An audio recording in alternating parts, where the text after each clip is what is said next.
Hello everyone, welcome to my channel. चलिए friends, start करते हैं होम साइंस का आज का टॉपिक। आज के सेशन में हम लोग डिस्कस करेंगे यूपी टीजीटी 2004 का ये क्वेश्चन पेपर है। ऑलरेडी मैंने जो है वह 25 क्वेश्चन आप लोगों को करा दिया है। आज हम लोग स्टार्ट करेंगे 26 से। तो ज़्यादा से ज़्यादा क्वेश्चन पुटअप करने की कोशिश करेंगे, टाइम कम रहता है। तो चलिए फिर स्टार्ट करते हैं बिना टाइम वेस्ट किए। आप लोग वीडियो को लाइक, शेयर और चैनल को सब्सक्राइब करना बिल्कुल मत भूलिएगा। अपने दोस्तों में इसको ज़रूर शेयर करिएगा। चलिए फिर स्टार्ट करते हैं। अर्धसूत्री कोशिका विभाजन होता है, यानी अर्धसूत्री कोशिका का विभाजन कहाँ होता है? तो मानव शरीर के प्रजनन तंत्र में, मानव शरीर के प्रजनन तंत्र के अतिरिक्त भाग में, दांत में या फिर किसी में नहीं। तो अर्धसूत्री कोशिका का विभाजन होता है मानव शरीर के प्रजनन तंत्र में। एक्सप्लेनेशन देख लेते हैं। अर्धसूत्री कोशिका विभाजन मानव शरीर के प्रजनन तंत्र में होता है। अर्धसूत्री विभाजन द्वारा ही मातृ कोशिका से 4 संतति, ध्यान दीजिए, मातृ कोशिका से 4 संतति अगुणित कोशिकाएं बनती हैं। संतति कोशिकाओं में गुणसूत्रों की संख्या अगुणित होने के साथ साथ आनुवंशिक विभिन्नता भी होती है। इसी विभाजन के कारण, किसके विभाजन के कारण? तो अर्धसूत्री कोशिका के विभाजन के कारण ही क्या होती है? लक्षणों में, यानी एक बच्चा दूसरे बच्चे से भिन्न होता है। किसके कारण? तो अर्धसूत्री कोशिका के विभाजन के कारण। तो यहाँ पर हमारा आंसर सही हो जाएगा ए, मानव शरीर के प्रजनन तंत्र में ही अर्धसूत्री कोशिका का विभाजन होता है। नेक्स्ट है हमारा, मस्तिष्क तथा रीढ़ रज्जु में पाई जाने वाली ऊर्जा क्या कहलाती है? तो स्नायु तक, ऐच्छिक, पेशी या फिर उपकला। तो मस्तिष्क तथा रीढ़ रज्जु में पाई जाने वाली ऊर्जा कहलाती है स्नायु ऊतक। कैसे? आइए देखते हैं। अस्थि मज्जा, जिसे कि हम लोग बोन मैरो भी कहते हैं, तो यह एक प्रकार का क्या होता है? तो यह एक प्रकार का ऊतक ही होता है।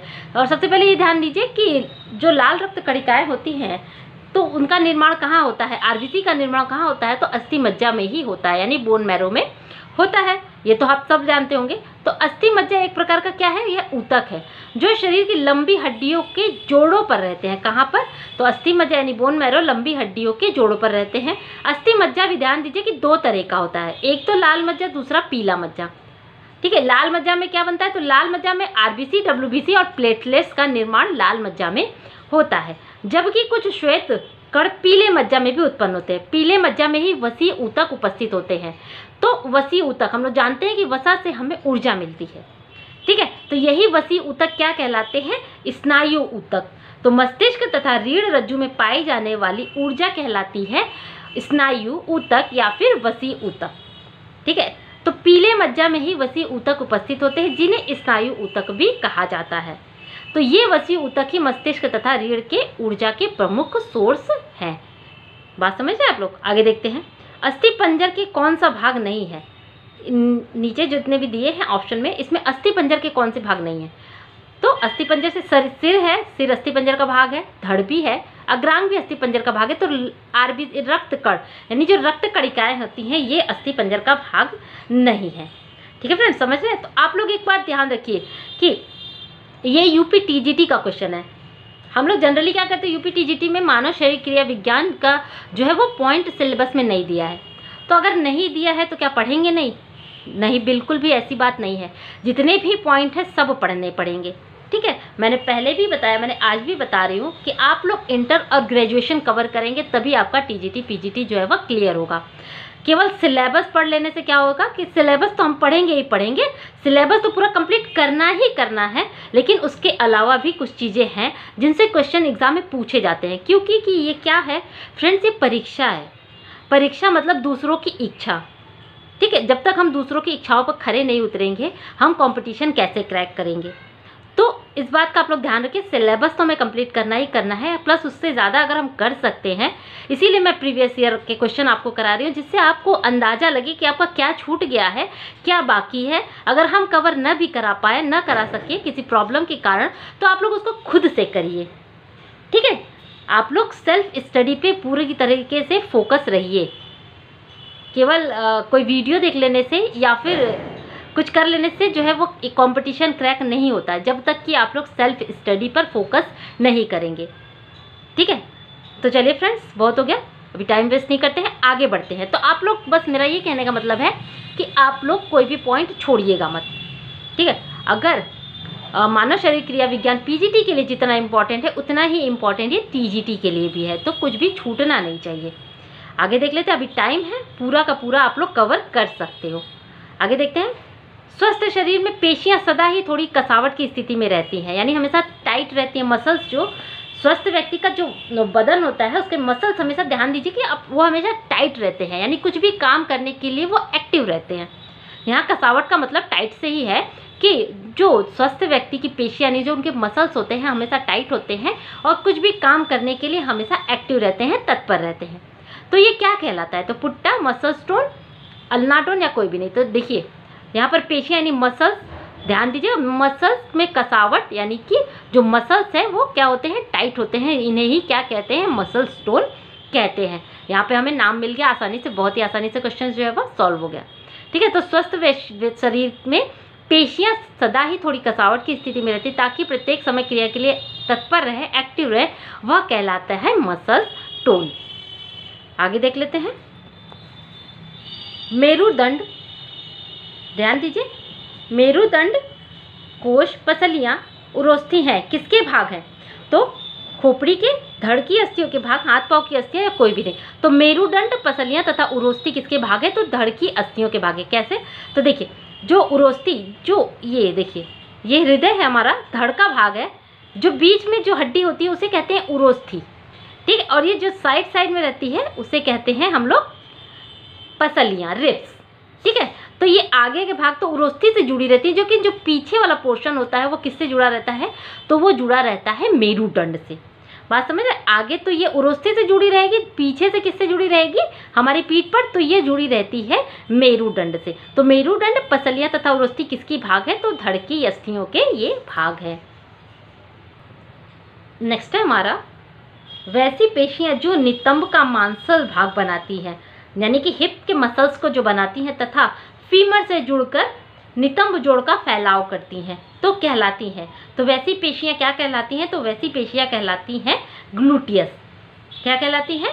तो ग्लूटियस कहलाती हैं। कैसे? तो देखिए ऐसी पेशियां जो नितंब का मांसल्स भाग बनाती हैं, यानी कि हिप के मसल्स बनाती हैं तथा फीमर से जुड़कर नितंब जोड़ का फैलाव करती हैं, तो ग्लूटियल पेशियां ही कहलाती हैं। कौन सी पेशियां कहलाती हैं? तो ग्लूटियल पेशियां कहलाती हैं। आप लोग इतना ही जानते रहिए। तो ध्यान दीजिए कि जब डिलीवरी होती है तो औरतों के जो हिप वाला पोर्शन होता है वो कितना फैल जाता है। अगर उनका केयर न की जाए तो कमर के नीचे का हिस्सा उनका फैलने लगता है, फैल जाता है। तो किसके कारण फैलता है? तो ग्लूटियल की पेशियों के बढ़ने के कारण ही उनका जो है वह हिप मसल्स जो है वो बहुत ज़्यादा फैल जाते हैं। इसीलिए मालिश वगैरह कराई जाती है ताकि मसल्स जो है वो वापस अपनी जगह पे आ जाएं, टाइट हो जाएं। अगर थोड़ी लापरवाही करेंगे तो वो बाद में क्या करेंगे? तो वो बाद में अपना असर दिखाने लगती हैं। तो यहाँ पर हमारा आंसर सही हो जाएगा ग्लूटियल। नेक्स्ट देखते हैं पसलियों के बीच में स्थित जो पेशियां उसे श्वसन के लिए ऊपर उठाती हैं वह कहलाती हैं। यानी कि जो पसलियां होती है, जो मैंने बताया पसलियां क्या होती है, तो पसलियों के बीच में स्थित जो पेशियां होती हैं उसे श्वसन के लिए ऊपर उठाती हैं वह कहलाती हैं इंटरकोशल्स। क्या कहलाती है? इंटरकोशल्स। कैसे? एक्सप्लेनेशन देख लेते हैं। पसलियों के बीच में स्थित जो पेशियां श्वसन के लिए ऊपर उठाती हैं इंटरकोशल पेशी कहलाती है।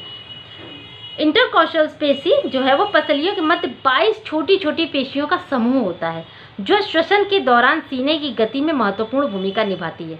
ये पेशियां सीने में फैलने एवं सिकुड़ने में क्या करती हैं? सहायता करती हैं और महत्वपूर्ण भूमिका श्वसन क्रिया में निभाती हैं। कौन? इंटरकोशल्स। नेक्स्ट देखते हैं प्रति घन मिलीमीटर रक्त में लाल रक्त कणों की संख्या होती है कितनी? तो प्रति घन मिलीमीटर में आरबीसी यानी लाल रक्त कणों की संख्या होती है 50 लाख तक। ठीक है, एक्सप्लेनेशन देखते हैं कि प्रति घन मिलीमीटर रक्त में लाल कणों की संख्या 50 लाख तक होती है। आगे बढ़ते हैं रुधिराणु। रुधिर के जो अणु होते हैं, रक्त के जो अणु होते हैं वह 3 प्रकार के होते हैं। आरबीसी यानी लाल रक्त कणिकाएं, श्वेत रुधिराणु और तीसरा है प्लेटलेट्स।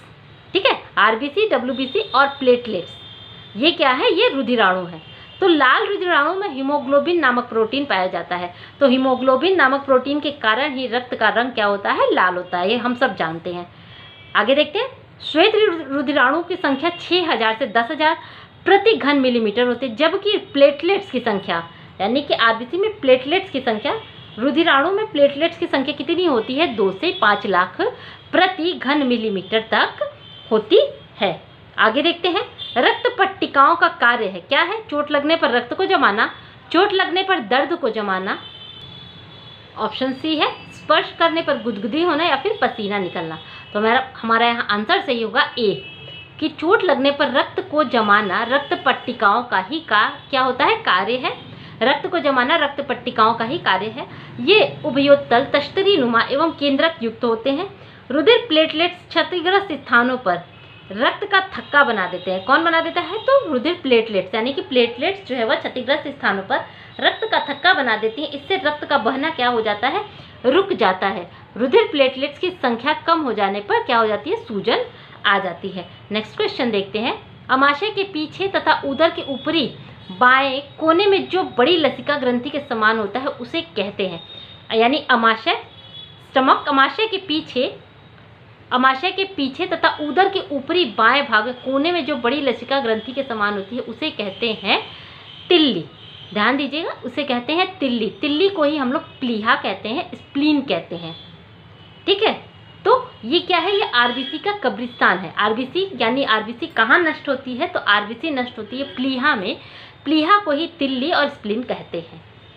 एक्सप्लेनेशन देख लेते हैं कि प्लीहा या तिल्ली शरीर के प्रतिरक्षा तंत्र के हिस्से के रूप में एक रक्त शोधक के रूप में काम करता है। रक्त शोधक के रूप में भी यह काम करता है, यानी कि जब प्लीहा में क्या होता है, आरबीसी जो है वो आरबीसी से आयरन निकल जाता है और वो चला जाता है दूसरे रक्त का निर्माण करने के लिए, और बाकी चीज़ें जो है वो नष्ट हो जाती हैं और फिर दूसरा आरबीसी बनाने के लिए जो है वो आयरन हमारी बॉडी यूज़ कर लेती है।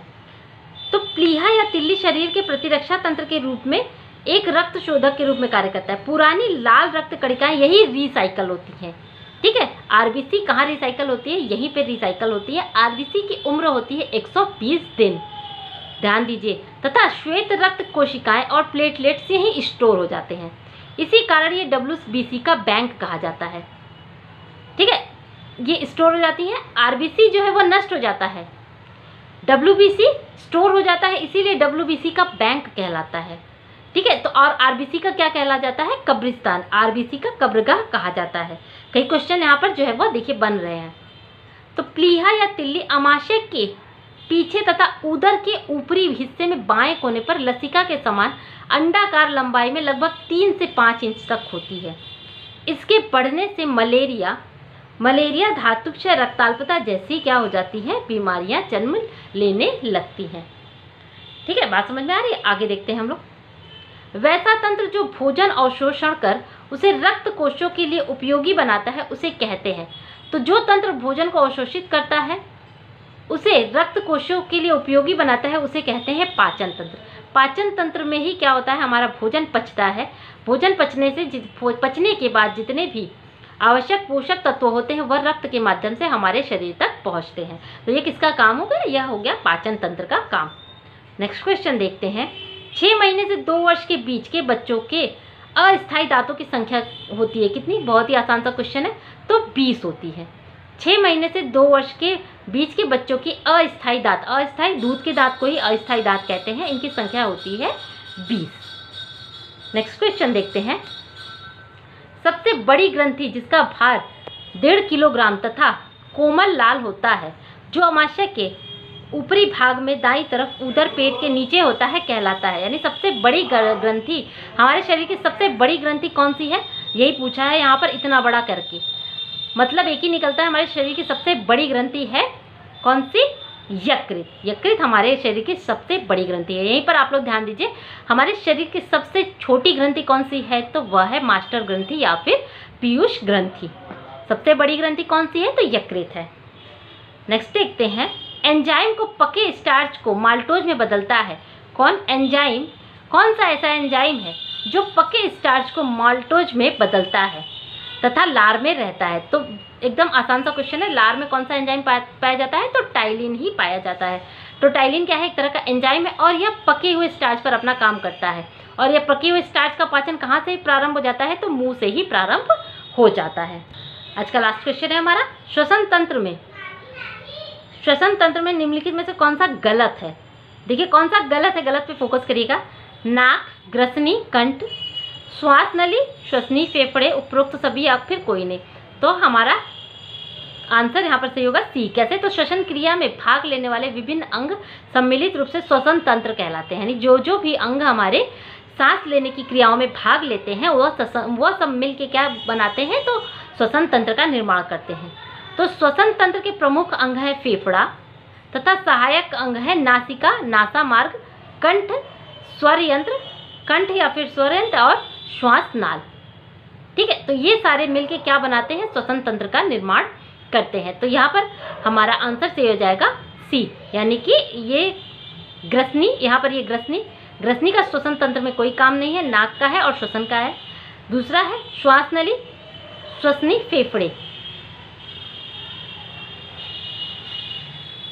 तो देखिए अब यहाँ पर देखिए कंफ्यूजन हो गया। श्वास नली है, कौन कौन से अंग है? प्रमुख अंग फेफड़ा तथा मुख्य अंग है फेफड़ा, सहायक अंग है नासिका, नासा मार्ग, कंठ, स्वर यंत्र या फिर श्वास नाल। देखिए श्वास नाल भी दिया है, श्वसनी फेफड़े। ठीक है, तो यहाँ पर आंसर हमारा सही हो जाएगा सी, यानी कि इनमें से कोई भी जो है वह श्वसन तंत्र में निम्नलिखित में से कौन सा गलत है, यानी कि ये दोनों ही क्या है? गलत है। चलिए फ्रेंड्स, खत्म करते हैं यहीं पर। वीडियो थोड़ी लंबी हो गई है। आई होप आप लोगों को चीज़ें पसंद आए तो फटाफट से वीडियो को लाइक शेयर और चैनल को सब्सक्राइब करना बिल्कुल मत भूलिएगा। मिलते हैं अपने नेक्स्ट वीडियो में, तब तक के लिए थैंक यू।